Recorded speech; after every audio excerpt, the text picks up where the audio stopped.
It's getting intense, and as a true baseball fan, I was not upset with a 15-inning game. Oh, neither was I. I loved it. I know some people aren't a fan, but I loved it. Thanks, Jack. Yeah, I'm here with Representative Dusty Johnson, who's just announced that he is running to be the next governor of South Dakota.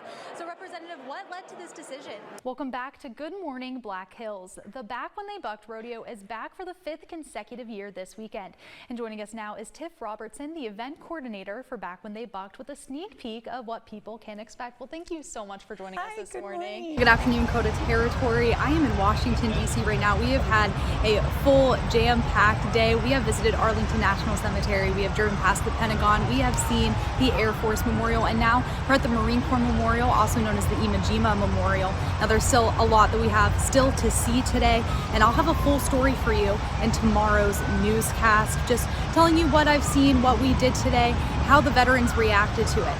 Until then, in Washington, D.C., Hannah Hutter, KOTA Territory News.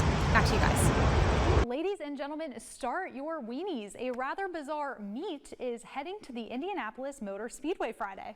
Welcome back to Good Morning KOTA Territory. We'll check back in with Dan in a bit with that first alert forecast. But first, let's turn to your Friday morning top stories. Yesterday, the Pennington County Sheriff's Office hosted a service award ceremony that had a little bit of a twist. Public Information Officer Helene Duhamel went into the ceremony thinking one of the deputies was going to be receiving an award, but she found out the ceremony was for her. She received Employee of the Month for her service with the Pennington County Sheriff's Office. Sheriff Brian Mueller made sure to keep it a secret, which wasn't easy since he says no one likes lying to Helene. Duhamel was able to have her family attend the ceremony over Zoom, and she was greeted by people lining up for hugs and congratulations. And the Rapid City Parks Division braved the elements to add to the grounds at the sports complex slated for growth with trees and more. 60 trees in all should be planted and ready to grow at the Black Hills Rapids Soccer Complex. The tree planting is powered by a grant secured by the Rapids, a soccer club aiming to also make improvements to the facility, including new turf on Field 6, as well as new lighting on Fields 9 through 12, with the trees enhancing the look. April showers did in fact bring May flowers, but now many are feeling the effects of seasonal allergies in full force. And Valley View Elementary students are lending a paw to animals in the area who are in need. For the last several weeks, the school has been holding a pet donation drive to benefit the Humane Society of the Black Hills. Belle Fourche's volunteer firefighters gave back to the community today by hosting a free pancake feed for all to attend. KOTA Territory's Brad Walton stopped by, and he tells us about the small town's annual tradition.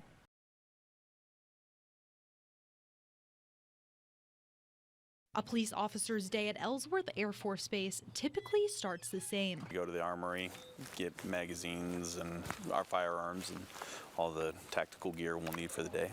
From there, we'll do a changeover with our counterparts, and then from there, we'll move to starting the job. For Knudsen, that means starting patrol and housing checks. If we have any calls of service, we'll take care of those at that time.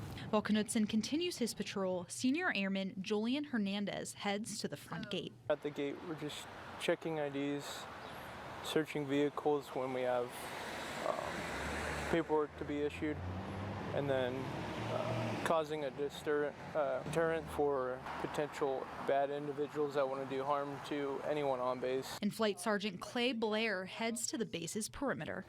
This is just to make sure that that side of the installation, which has not as much resources or people traveling by it, is still intact and that the fence line is still up. While all three men head to different stations, they all have the same main priority: protect the people on the base. Some may be surprised to know not all of the people protecting it are military. Some, like Knudsen, are civilians. It brings that continuity, so as military people get transitioned to other bases or deploy, you have somebody here to train the new people that are coming in. Of course, every job on the base is important, but Blair says the Special Forces Squadron has the most important job because they are the first and last line of defense for people. It doesn't matter if you're just scanning IDs at the gate and you're telling that person have a great day, whether you're out there making sure that people can go to bed at night knowing that nothing's going to happen on that flight line. You are the backbone of what it means to be on the ground day in, day out. All three men agreed they wouldn't change where they ended up, but Hernandez did have one thing he would do differently. The only difference I would ask is maybe some orders would have came sooner.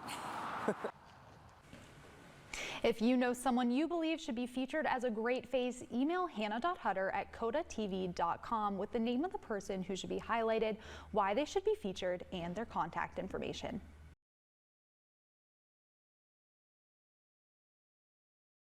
If you're an Amazon customer and you've noticed you've been getting your packages quicker, it may be because of the new facility in Box Elder. Western South Dakota's first Amazon delivery station opened in Box Elder last October. It's the last stop for a package before it's dropped off at your door. The delivery station is providing our customers with a much better experience.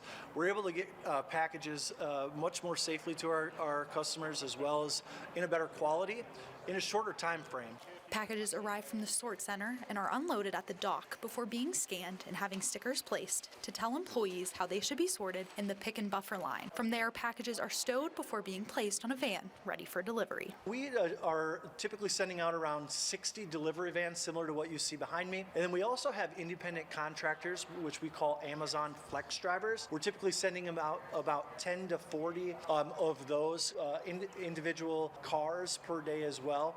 The 40,000 square foot station sends anywhere from 8 to 10,000 items daily to communities in Belfouche, Hot Springs, Box Elder, and Rapid City. Box Elder Mayor Larry Larson, Attorney General Marty Jackley, and Senate Majority Leader John Thune joined Cunningham for a ribbon cutting to celebrate the 1 millionth package coming through the station. It's just enhances, I think, what is already a great place to work and to live and to raise families. So we welcome companies like Amazon that want to come to South Dakota. Thune was asked about the impact tariffs could have on distribution centers like Box Elders. You know, we're obviously watching that issue carefully as the conversation around tariffs continues.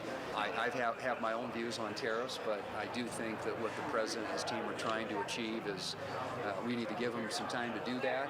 As of January 2024, Amazon Facilities in South Dakota has created 1,500 full and part-time jobs and has provided another platform for 600 independent sellers to distribute their goods and services.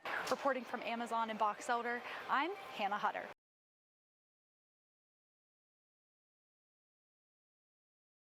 It's almost summer, which means tourist season, which also means more people coming to Custer State Park. Here's what you need to know before making your next visit. The biggest thing, stop at an entrance booth or one of the visitor centers, get your entrance license, and get our magazine, The Tatanka. The Tatanka is your guide to the state park. There you will find the park rules, road information, and tidbits about the park and surrounding areas. Following 2 Yellowstone National Park incidents this year where bison gored 2 men, it's important to know how to interact with the wildlife. And you know, a lot of people do come out here and see the animals, see them in the meadows, and they're slow and docile and eating and thinking that they can go up to them. And we definitely encourage you not to do that. Austin explained it's good to follow the rule of thumb. If you can hold your arm out with your thumb up and cover the wildlife, you're generally a safe distance, but that doesn't mean that won't change. Regardless of distance, if an animal changes its behavior, stops eating, starts looking at you, you're too close regardless. The safest place is your car. Austin says that is for the safety of both the animals and visitors. She also has tips in case a bison does change its demeanor. Remain calm. Just back yourself out of that situation. And you're making that distance. The bison should most likely realize you're not a threat and move backwards for that one. Austin warned bison aren't the only animals that will charge. Many of the Custer wildlife have babies with them this time of year, which they are protective of. She also emphasized the importance of education when at the park. You know, all of our visitor centers are open 7 days a week. And they're there to give you that information. So don't feel like you have to go and read the encyclopedia before you come. Come with those questions, ask them. They're there willing to help and make sure you have a good time. Austin added, while it's important to leave the wildlife alone in their own home, it's just as important to leave the plants alone. She advised trail users to stick to the trails and keep an eye out for poison ivy and ticks. In Custer, Hannah Hutter, KOTA Territory News.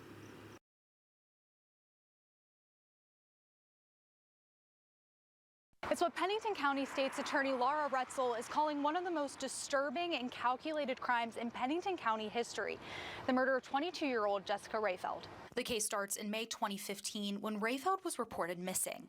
A year later, almost to the day, Jessica's body had been found near Rockerville. She had recently ended her relationship with Jonathan Kleintobe and obtained a protection order against him. It was then Kleintobe allegedly convinced now 44-year-old Richard Hirth that Rayfeld had a bounty on her life from a motorcycle club and convinced Hirth to kill her. Hurth then allegedly recruited David Schneider to assist with the murder. Hurth stabbed Rayfeld to death while Schneider restrained her. After 3 separate postponed or canceled trial dates, Hurth appeared again in Judge Heidi Lindgren's courtroom, where he pleaded guilty but mentally ill to aiding and abetting first-degree manslaughter. After Judge Lindgren accepted Hurth's plea, David Schneider took the stand to discuss his life before meeting Hurth, describing it as, quote, unremarkable. He discussed their friendship and what led to the death of Rayfeld. He ended his time on the stand saying, quote, listening to her plea for her life. That will stay with me for the rest of my life. Then more than a dozen of Rayfeld's friends and family took the stand to discuss life since the death of Rayfeld. They described her as spunky, cheerful, very smart, and a hard worker. Rayfeld's sister Misty took the stand saying Hurth had been, quote, emboldened by his counsel, adding Hurth showed no shame and not even the slightest hint of remorse. Rayfeld's father, Michael, took the stand to call Hurth a serial killer caught in his infancy, adding Hurth earned and deserved a life sentence. The court watched a 6-minute video of Hurth confessing to stabbing Rayfeld before both counsels made their final remarks. Hurth also spoke to the court saying, quote,